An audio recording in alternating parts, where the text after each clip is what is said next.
น้องท่ามเดคนอื่นสามารถจองปีรถไฟให้เฮาได้บ่และแคป QR ส่งให้เฮาเพื่อไปแจ้งเอาปี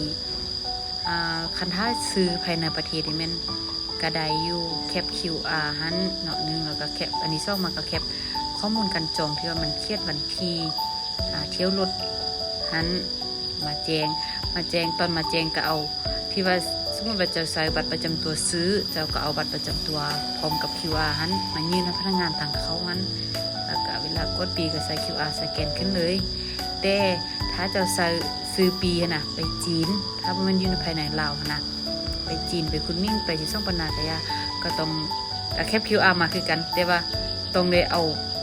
มาปองไข่ปีก่อนลดออก30นาทีหรือว่าใบสำได้แห่งดีเพื่อมาเอาปีออกเป็นใบเพราะว่าไปจีนท่านต้องได้ใส่ปีเจียบ่สามารถใส่ปี QR ได้เข้าใจ